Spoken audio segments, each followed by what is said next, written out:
what's your perfect day out? What's your perfect itinerary when it comes to sports travel and adventure?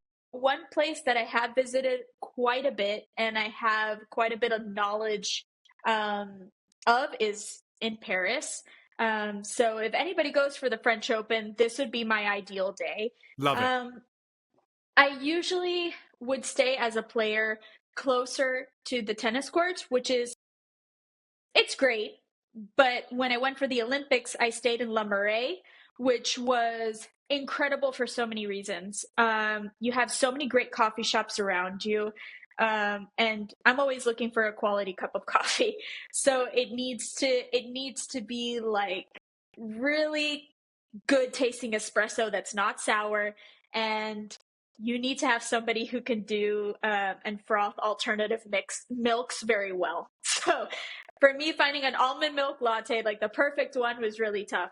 So I actually have, a few coffee shops that I would like to go to, and I would start with my perfect cup of coffee, whether it's actually, you know what? Before then, let's hold off on the coffee. I would like to do a I run. was gonna. So I would like to do a I run knew a run was coming first. up. Yeah, a run. Sorry, the run is A run first. along the The Seine, run is first. along the river.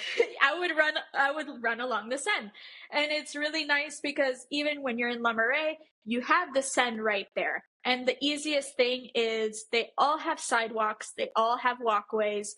So I would run from Le Marais, where I started, kind of near Notre Dame, and I would take it all the way down either to the Eiffel Tower or to a point that I know that's close to the hotels that I used to stay next to, Roland Garros. So I would say it's a 5 mile run, 6 mile run, however long you want to make it. But getting to the Eiffel Tower is a really great point because then you can take a lot of pictures and then make your way back. It's You very straightforward. get the metro back, If you want, yeah, if you want. or you're going to run So back. Yeah. I would run back, especially in the morning. The mornings are very great, not very hot.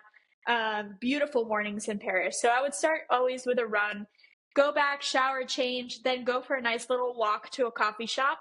I found a lot of really good ones in Le Marais. There's not one in particular that I would say is great, but there's so many that are very unique.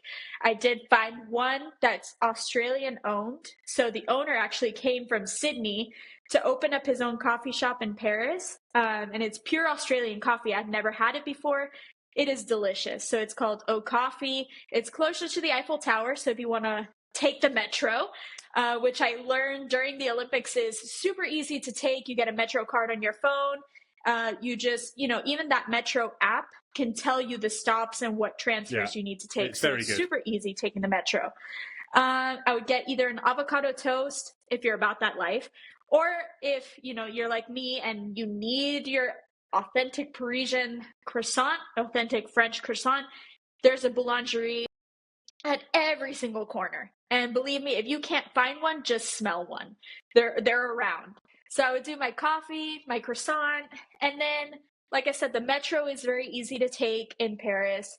There's a lot of sights to see, whether you want to see the Arc de Triomphe, whether you want to go to the Eiffel Tower, Versailles. There's so many beautiful places.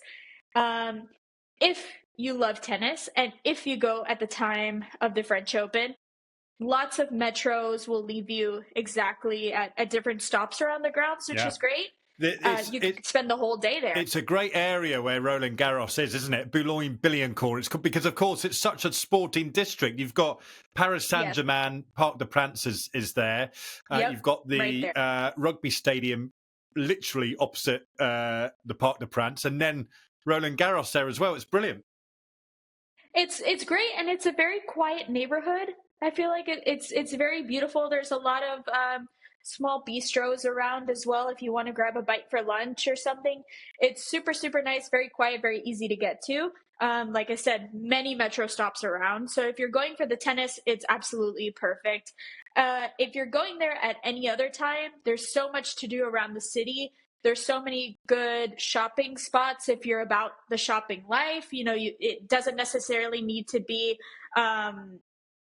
shopping on the main strip.